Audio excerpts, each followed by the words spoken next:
So the main title is The Nature of Nurture. The subtitle is The Effect of the Parental Genotypes. The nature of nurture, basically, we are referring to the genetic component to nurture. So this schematic diagram will illustrate in a simple way what we have in mind, at least to the first approximation. So here you can just think of a single genetic locus. So you have two parents and one offspring here. I'm sure you can see so in any case, even without pointing, there's two parents and one offspring.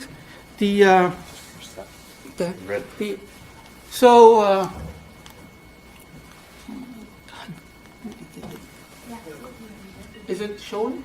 Yeah, you're missing stuff on the wall. Oh, I see. Oh, okay. So okay, it's too far. So yes. So you have the father and then you have the mother. Okay. So think of an autosomal locus. So both of them have two alleles. Okay. One of them is passed on to the offspring. So we label it by this is the paternal transmitted allele. This is the maternal transmitted. And of course, then the father also has a non-transmitted one, and the mother also has a non-transmitted one. Right?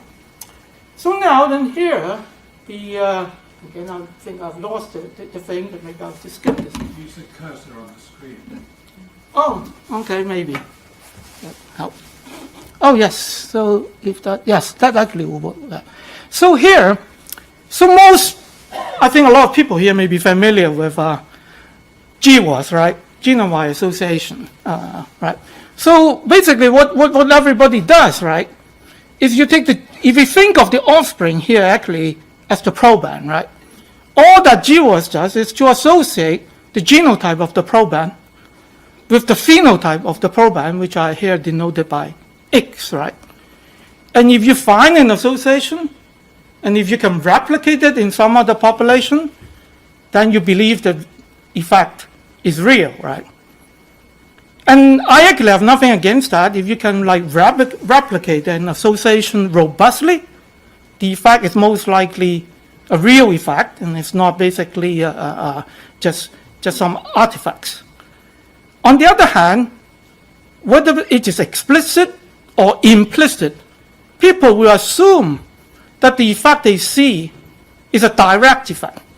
And what do I mean by a direct effect? When I mean direct effect, I mean is you think that it is because of the genotype in the proband. It is either, it can be already very, very complicated because it can be the genotype of the proband affecting the behavior of the proband or affecting the biology or basically how the body function and so on. But through that, so it affects the phenotype of the proband. So this is what I call the direct effect path.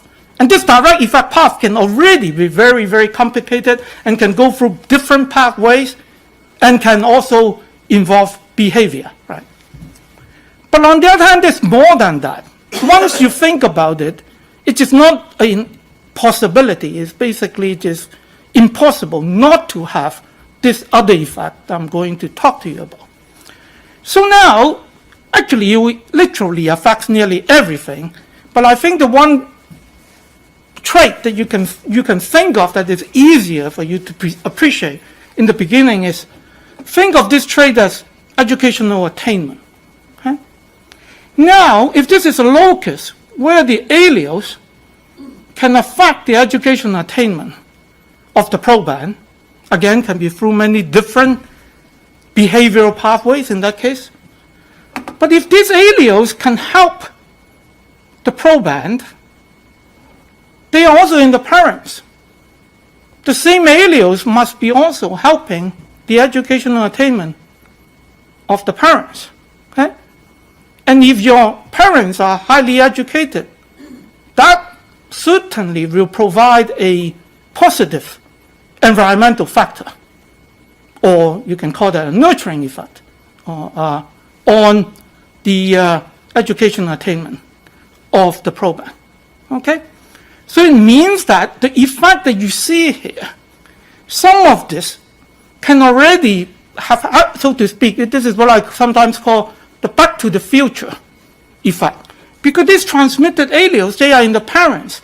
They have already done a lot of work here. Actually, some of the work, basically in increasing the educational attainment of the parents, actually have already happened before the proband is even born. Okay? So now here, it means that if you think about it, when you do GWAS, the association had to be capturing a combination of the direct effect and what I call the genetic nurturing effect, which is basically through, in the parents, it affects the phenotype of the parent, and then through that impact the phenotype of the offspring. Okay? So if you only have the regular GWAS data, I don't think it is possible for you to ever separate out the two. Certainly I can, but maybe you are smarter, you can figure out a way, but I think it's really, really difficult, if not impossible. But if you also have the non-transmitted alleles of the parents, then you can. Because it's very simple. The non-transmitted alleles are in the parents, so they do have nurturing effects. While the transmitted alleles are both in the proband and they are also in the parents, so they have both the direct and the nurturing effects. So if you have both, you can basically decompose the two effects. Although there's still, as I will show you, there still can be a lot of complications. Okay? So now here, I use the symbol X for the proband phenotype, and then I use Y for the parents phenotype. Okay? So first, that is to, of course, indicate that X and Y is not necessarily the same thing. But that actually is a lot more than that, okay? Because X can be any single phenotype that you can be interested in. You can be interested in BMI, you can be interested in educational attainment, you can be interested in height. Anything that you can pick, I'm interested in that, that's fine, right? You can pick X. But Y is not up to you. In some sense, you can think of Y as actually a function of X. But Y in general is a very, very complicated thing. And it's probably infinite dimensional and not completely knowable. Because once you pick an X, Y consists of all possible phenotypic characteristics of the parents that can impact X. Okay? So, and also I just noticed this morning that I actually use Y both for the paternal and the maternal phenotype. And once you think about it in general, what is the nurturing path through the father, it can involve somewhat different phenotypes from the nurturing path that is through the mother. Okay? So this is basically the schematic picture, and I hope actually if you start to appreciate what's going on and if you just think about it, even without data, you can sort of, hopefully you'll be convinced that this type of effect exists, and you probably can also figure out many other consequences, some of those that I may actually have not figured out. Okay? But then I'm going to go to data. But if there's any quick question, I can take one. But if not, I'll move on to data. So after all, this is the Big Data Institute, right? So now, to really investigate this with some detail really does involve a lot of data. So here, the first big set of data that I rely on is this GWAS published in Nature last year on educational attainment. And you notice this title says identify 74 loci. Actually, if you read the paper, they actually identify many more, okay? And actually the reason for the title being like that, which is very, I think, unusual, that is unusually modest, right? We see like sometimes, I mean, these titles are just pure hype, right? But this is the other way.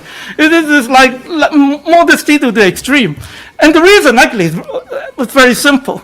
This was the title when they submit the original paper. But during the revision, they added the UK Biobank data. So they basically found a lot more. So I think it's like, it's certainly more than 100. I forgot, it may be probably around 200 or something like that. Okay?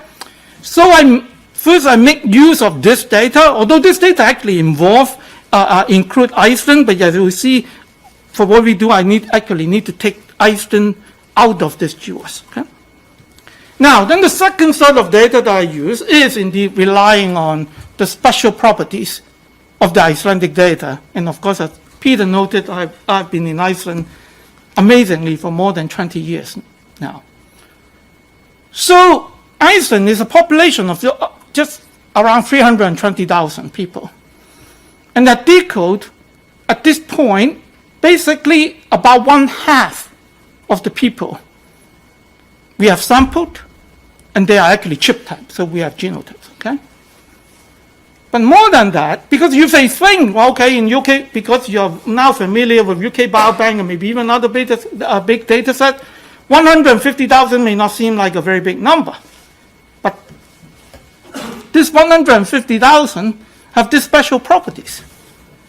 Out of them, if you take a look at all of them, 56% of the mothers of these chip-type people are also genotyped.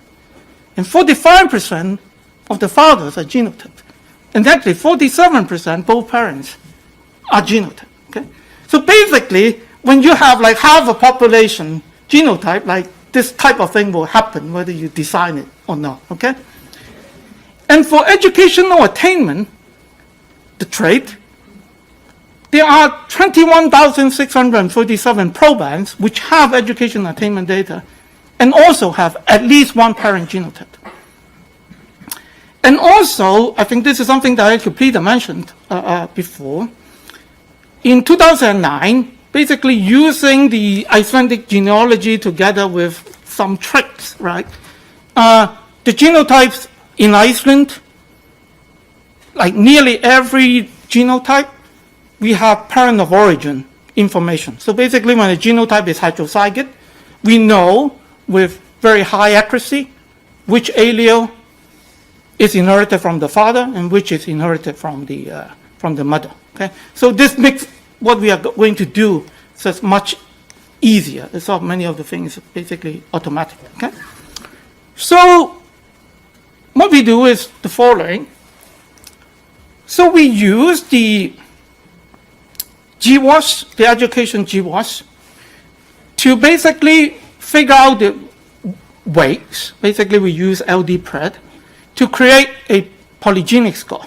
And again, here we want to make sure that we're not overfitting or whatever. So for the GWAS, the Icelandic data are removed. Okay, so we use the GWAS of Icelandic data removed to come up with the weights to create the polygenic score, and then we compute the polygenic score. And basically, we compute the polygenic score for both the transmitted alleles, which everybody does, but we also, just the same thing, it's just arithmetic, we also just apply the same formula or weights to calculate the polygenic score for the non-transmitted alleles. Right? So then we apply the thing, it just simple thing now, we're just doing multiple regression. So now the different rows in this table correspond to different traits, but let's just focus on the first row, is the education attainment trait. As I noted, the 21,637 people, probands that we have education data when we have at least one parent genotype, and this is the number of father genotype, and this is the number of mother genotype. It's basically, you can deduce from that, it's about 11,000 something that have both parents genotype. Okay? So we just take the proband phenotype, and then we just regress on the transmitted polygenic score and also the non-transmitted ones. And we done it sort of simultaneously in a multiple regression. And on top of that, we adjust for sex and year of birth. This is actually up to like I think, a cubic, and also the interaction terms of sex and year of birth. And furthermore, we adjust for 100 principal components. I don't think anybody does that, but we do, okay? So all these analyses have been adjusted for that, okay? And both the trait and the polygenic score are standardized to a variance 1. So because of that, this is basically the fitted regression coefficient. So this is, because things are standardized, this coefficient is basically R, right? The correlation, okay? So this is the effect, right, for the transmitted alleles. And yes, this obviously the GWAS is successful. The p-value is 1.6 times 10 to the minus 174. This is like a pure replication of the GWAS, okay? But now look at the non-transmitted.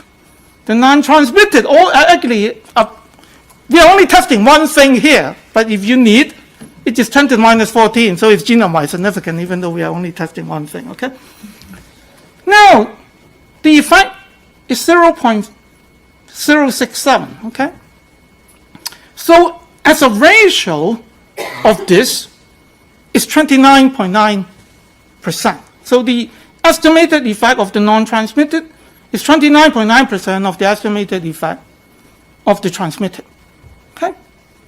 So this basically means that the direct effect, the right way to estimate the direct effect, is the difference of the two, is this minus this. Okay? So now, basically, here you can see if we just believe this as the correlation, then R squared is 4.98. Okay? So if you just look at it in the simple way, this polygenic score explains 4.98% of the variance. Okay?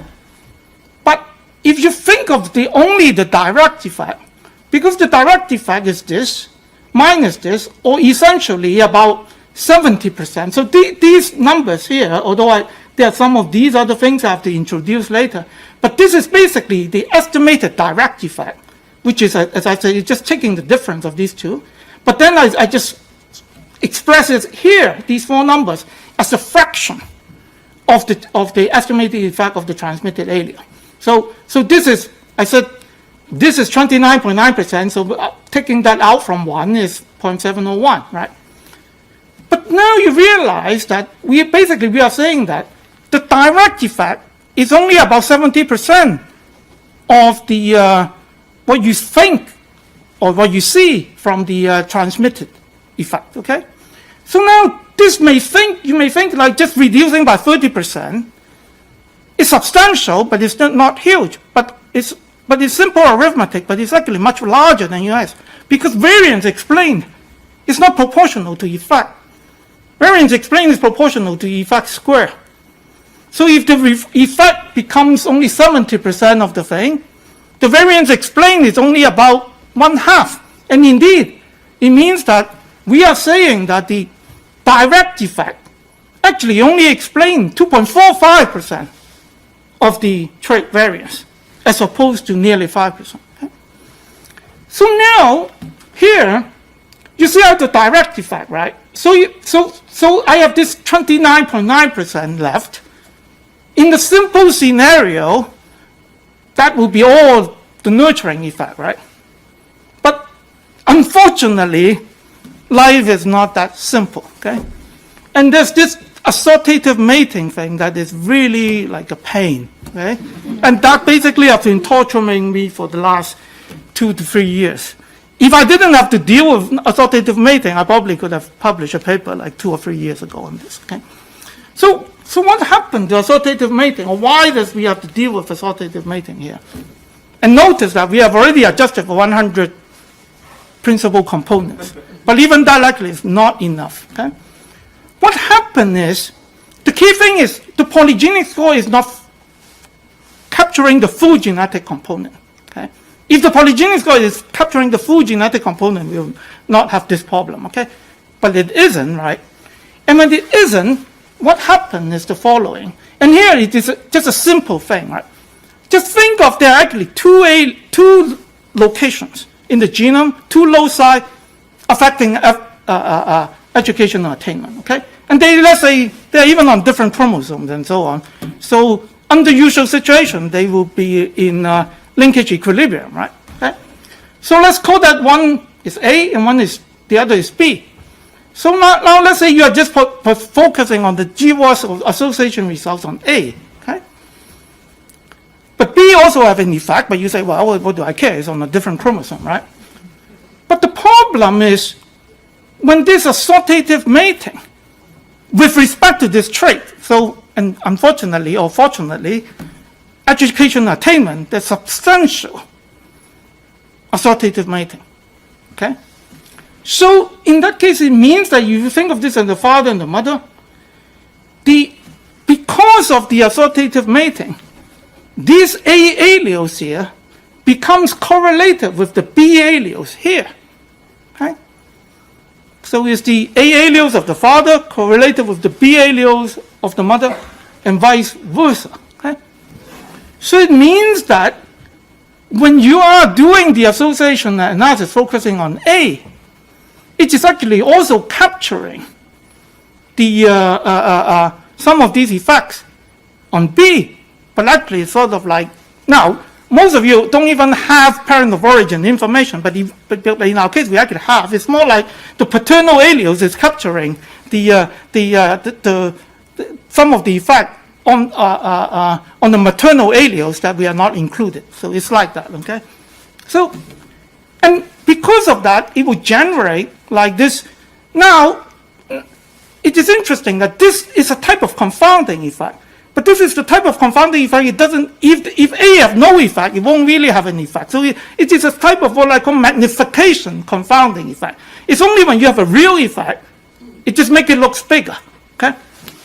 And it happens that not only does the direct effect will generate this like assortative mating magnification, the nurturing effect, if it exists, will also generate like this magnification. So I am expressing this assortative mating magnification by phi here, okay?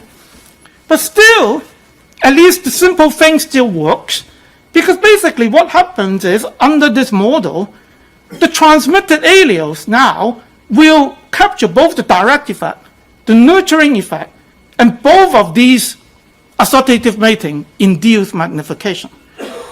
The non-transmitted allele will actually capture these three, but not the direct effect, okay?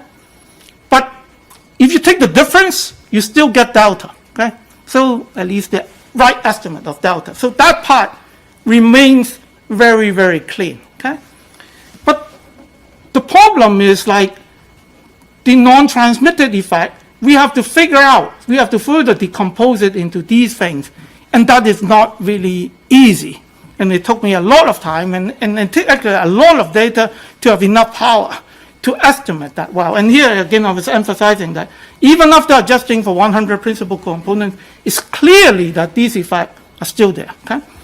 But now, that will be a whole story. So here, you just have to trust me. That I have properly, now they still they still have substantial, I do have to say, there's still actually substantial standard error here in terms of lose the pointer. Yeah. I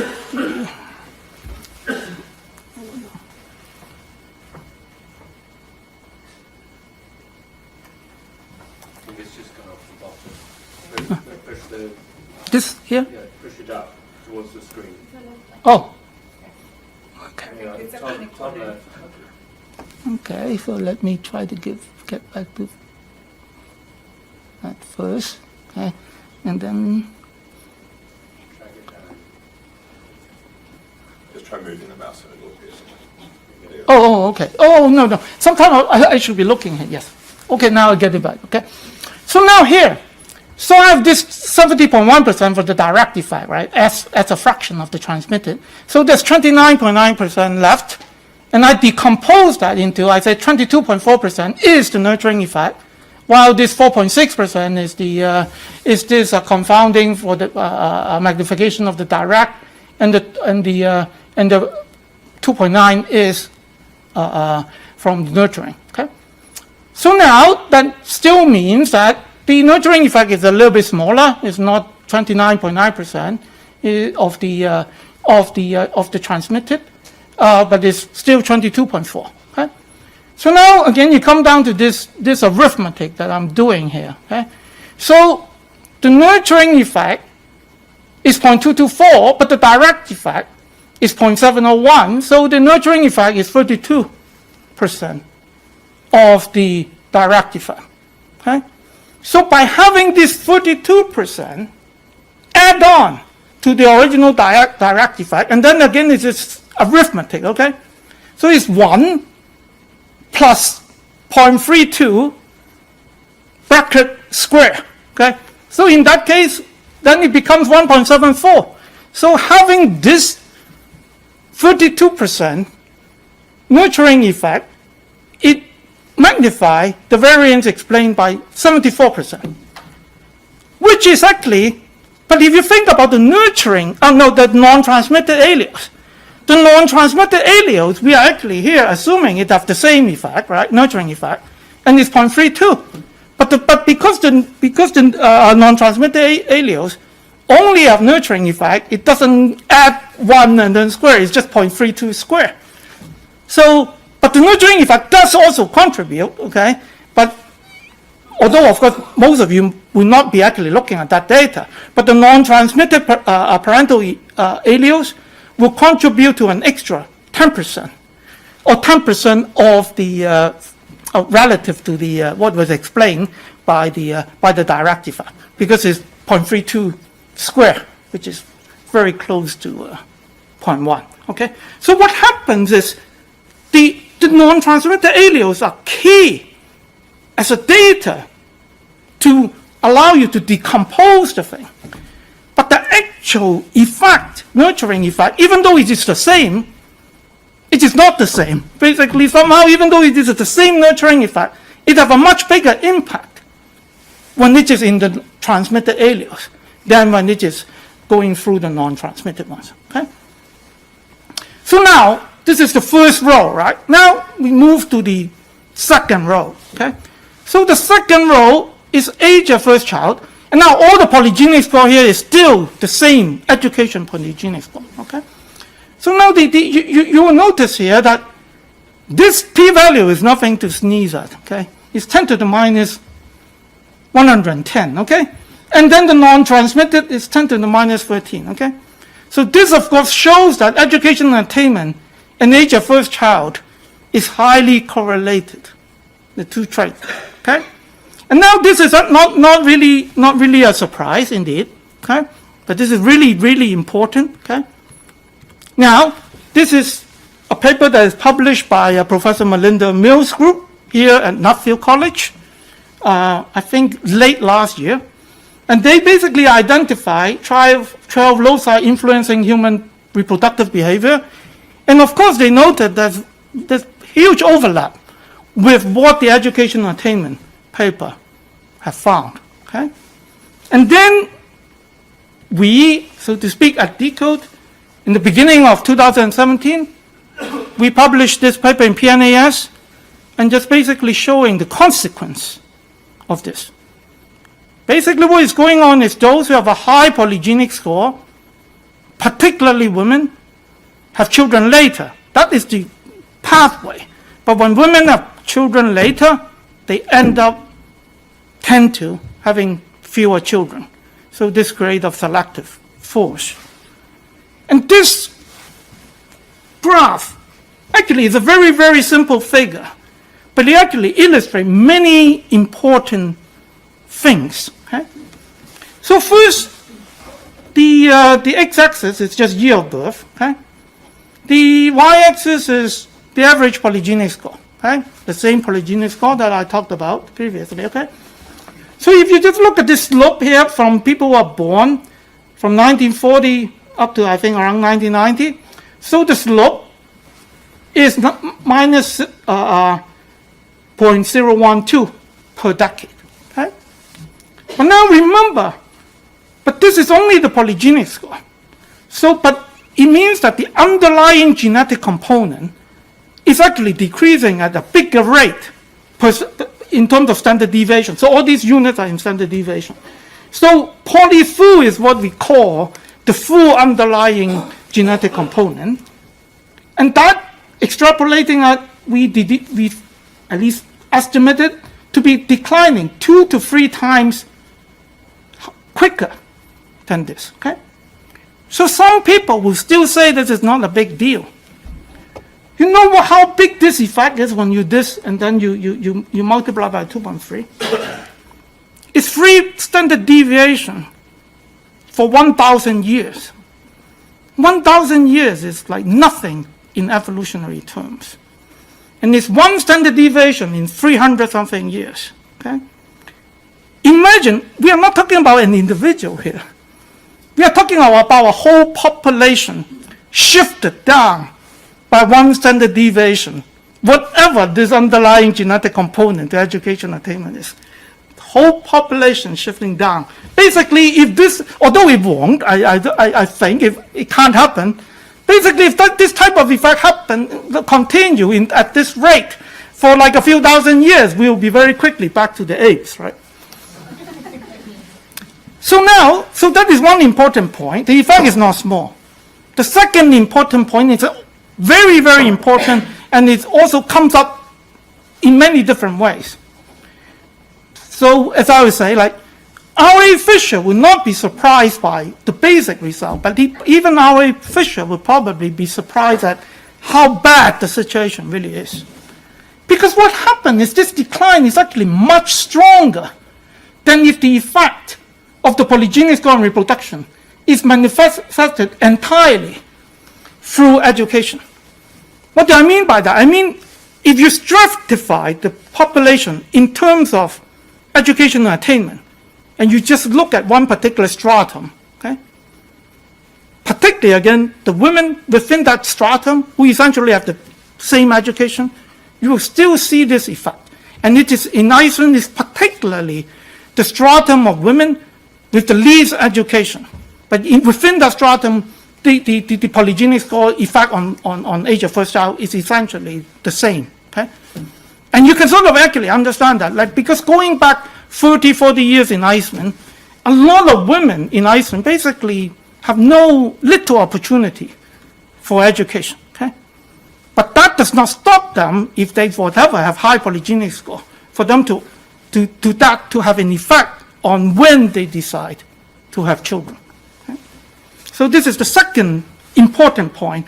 And this type of thing, that the polygenic score nearly always have effect on things that are stronger than if you think it is just going through educational attainment. This actually also applies to assortative mating. The assortative mating with respect to the polygenic score is much stronger. It's about twice as strong as if it is just going through educational attainment. Now, one last thing in this figure, okay? So you see, right, I was focusing on this part, okay? But if we go back in time, you see this thing, and if you fit the curve here, this thing kicked up, okay?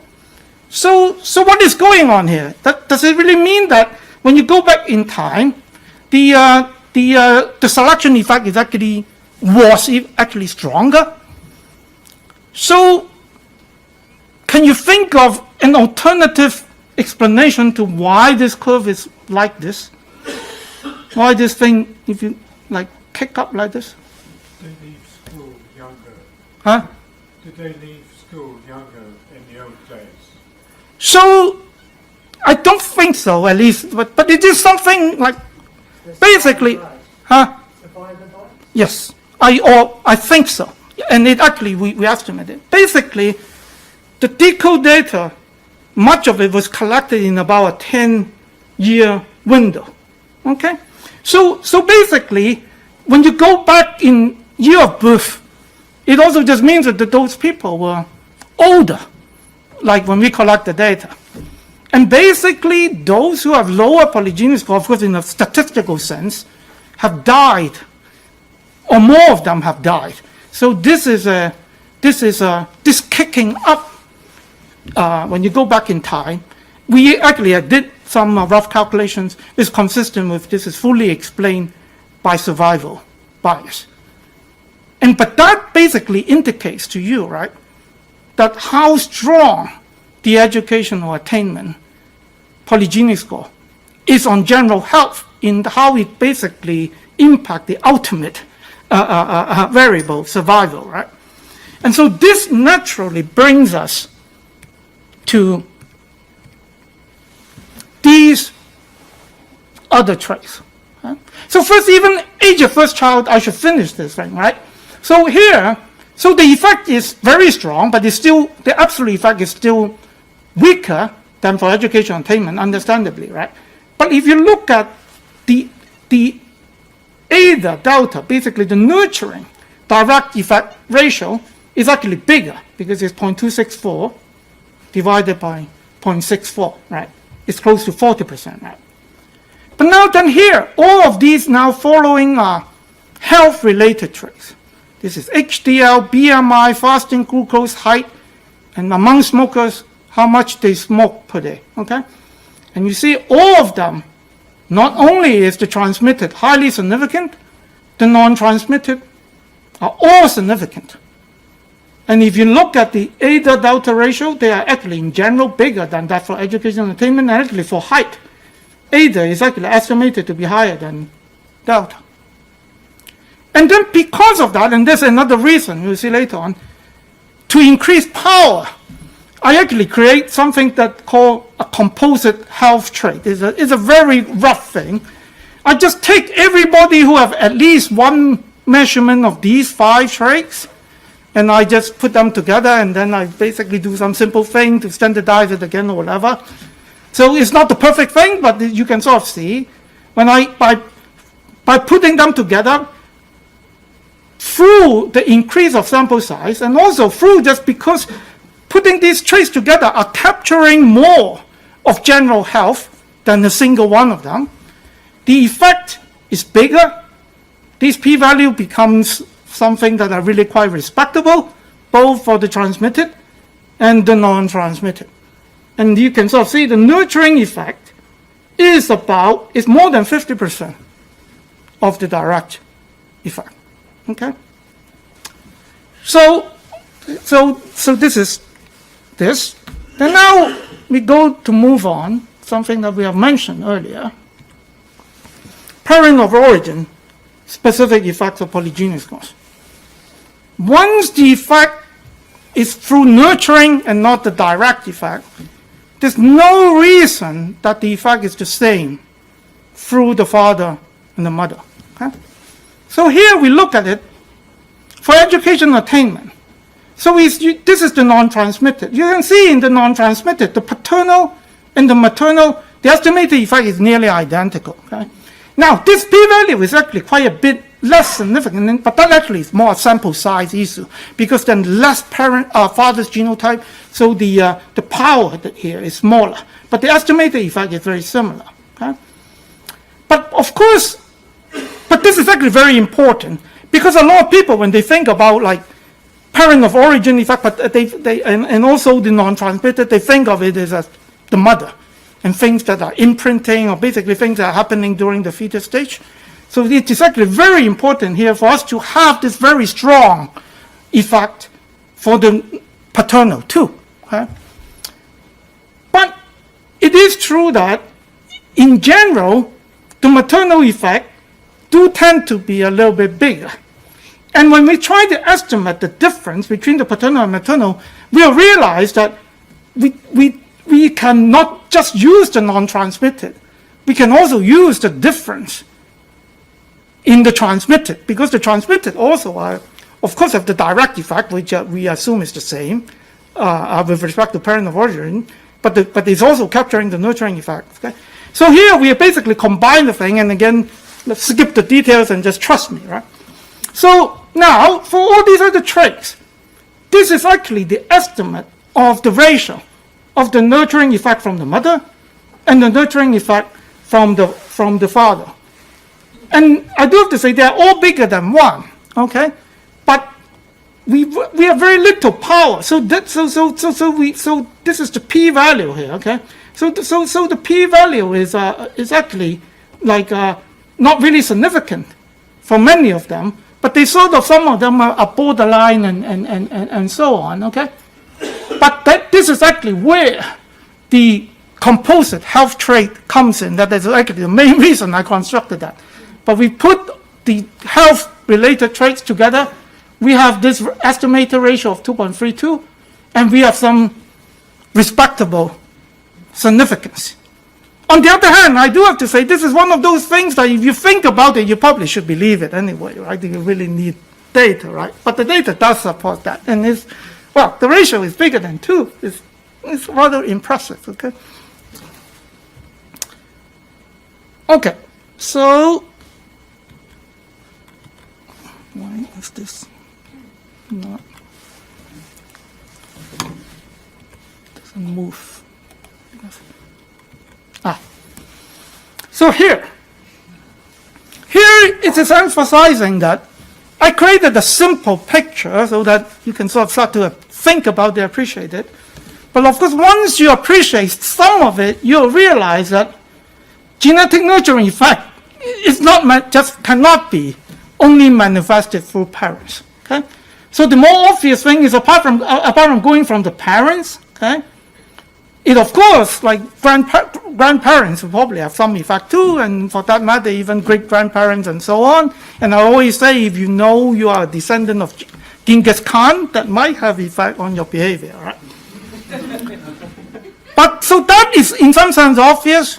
But the thing that is really, really can be complicated or really complicated thing is actually, we have actually shown, although with p-value of 0.015, this genetic nurture from siblings too.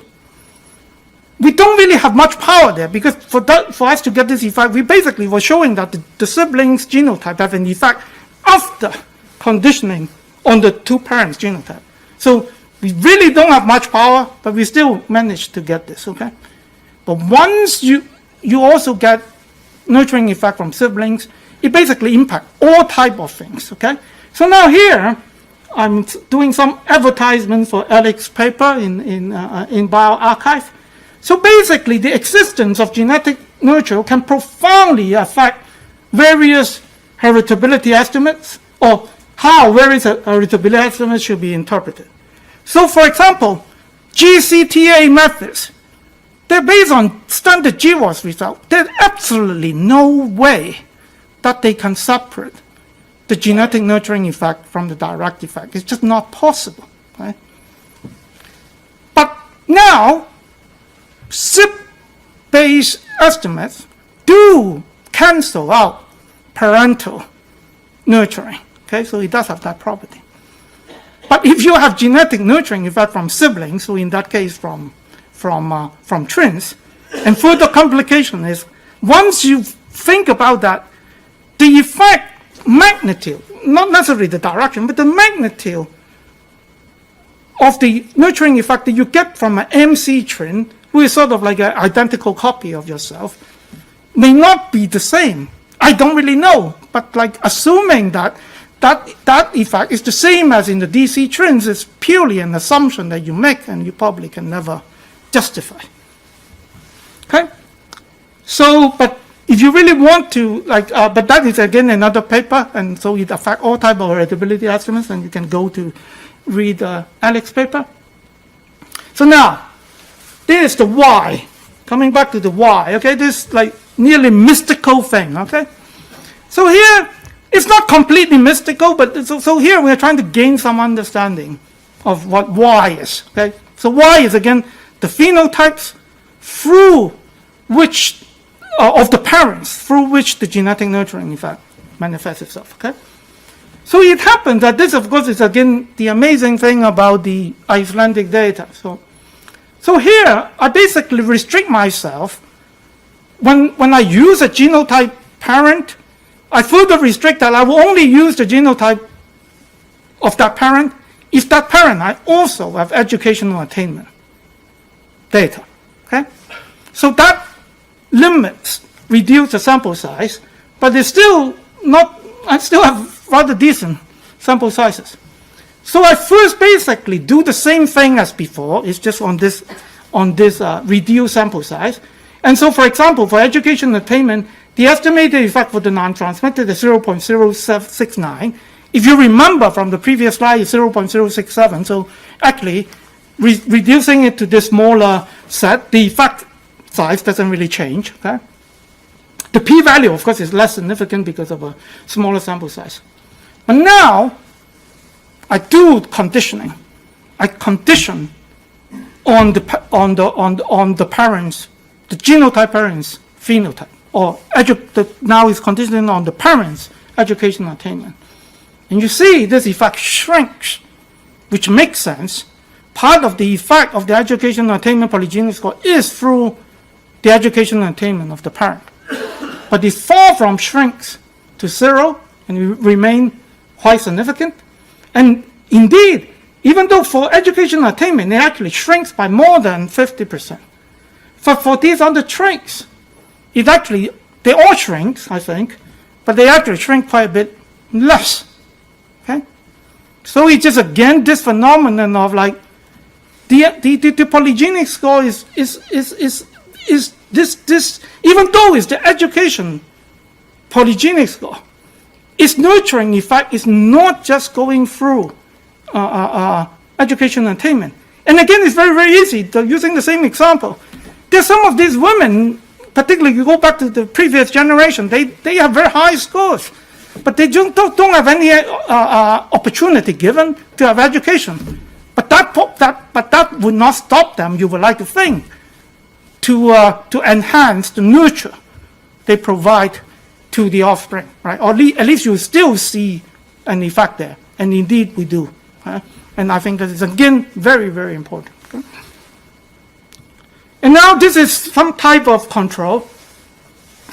This now is exactly the same thing done, but instead of using a polygenic score from education, it's using a polygenic score from height. But further, because the height polygenic score and the education polygenic score have some correlation, this thing is actually taking the height polygenic score first, regress out the education attainment. And now you can sort of see here, the transmitted, apart from height itself, which of course is like humongously significant, and it explains 18.24% of the variance, it basically, like, the only thing that's marginally significant is for BMI. Okay? But if you look at the non-transmitted, apart from education attainment that is like borderline significant, nothing is significant apart from height itself. But then it's even more interesting. The height, yes, the non-transmitted have this effect, but basically height, there's also assortative mating with respect to height. And so actually using the same method that we have before to estimate the assortative mating effect, we actually think that most of this, the non-direct effect here, is actually, most of it are this nurturing, these assortative mating confounding, and the nurturing effect is estimated to be very small, and is probably not statistically significant. Now, of course, I probably believe there's something there, but basically it's like the nurturing effect is very small. Okay?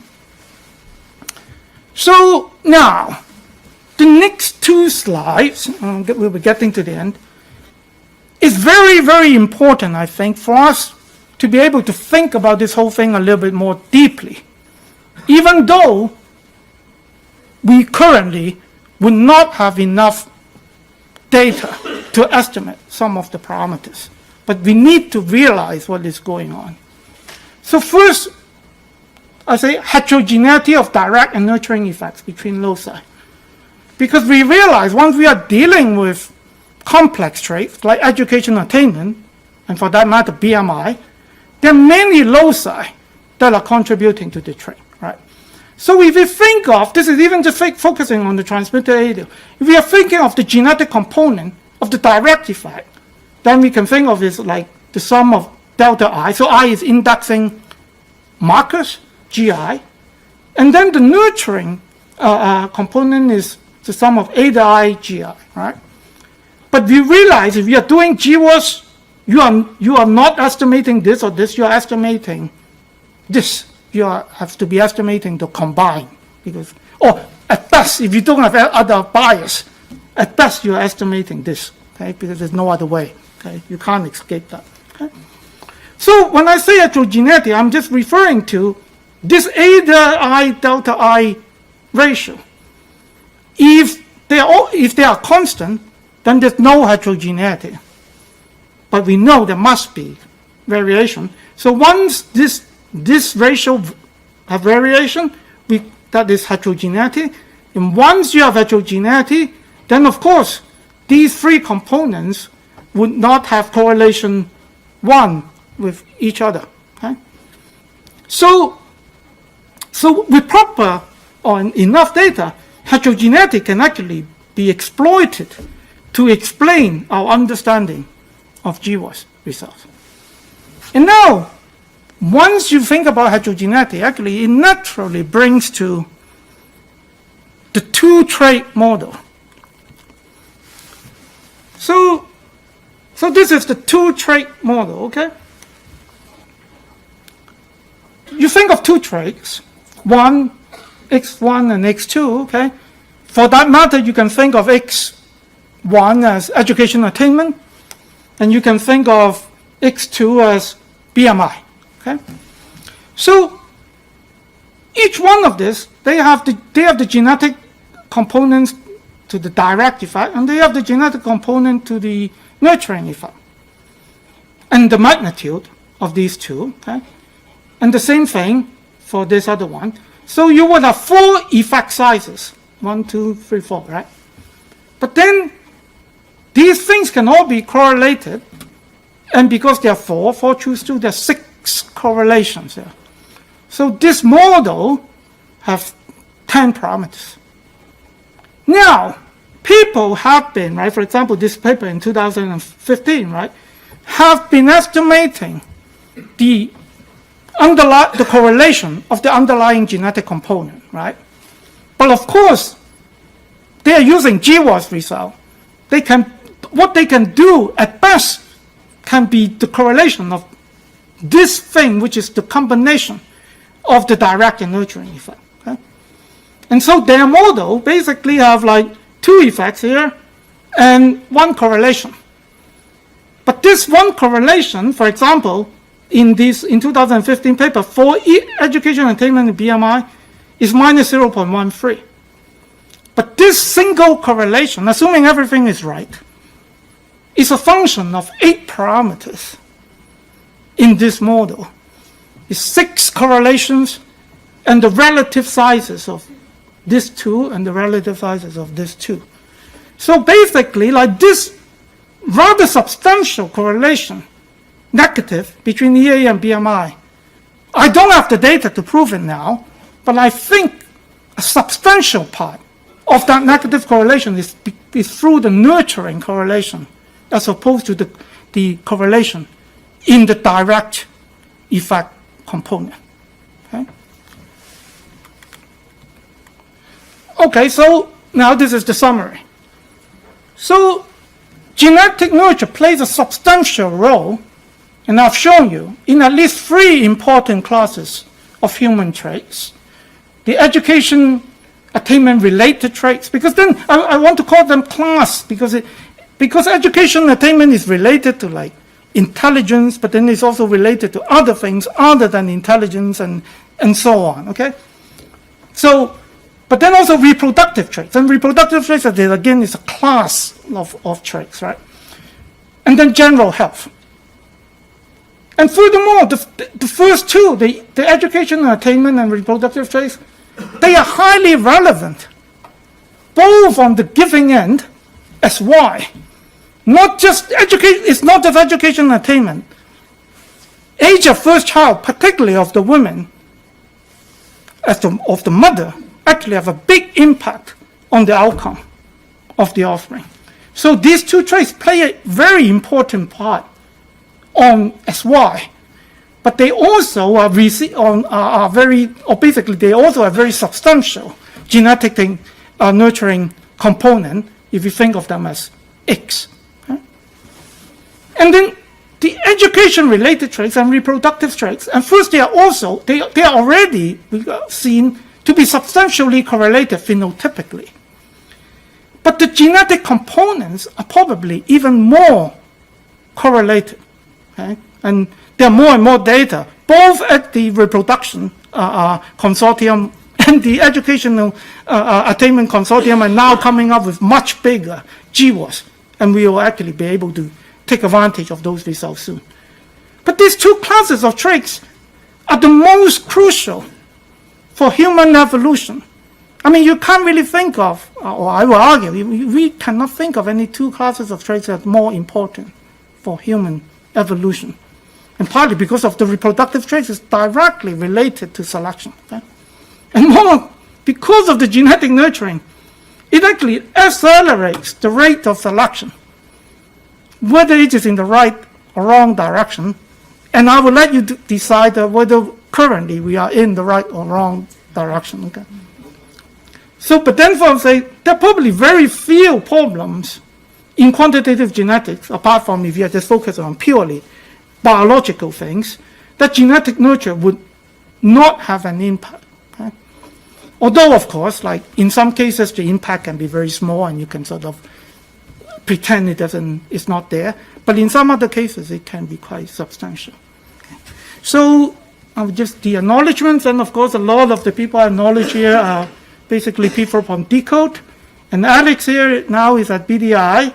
And this is the Social Science Genetic Association Consortium, is particular Asu Obey, is because she helped me to come up with the GWAS, taking out Icelandic data. And Bjarni has helped us with, actually, a couple of years ago in making LD-PRED run in some proper manner. Okay. So thank you very much.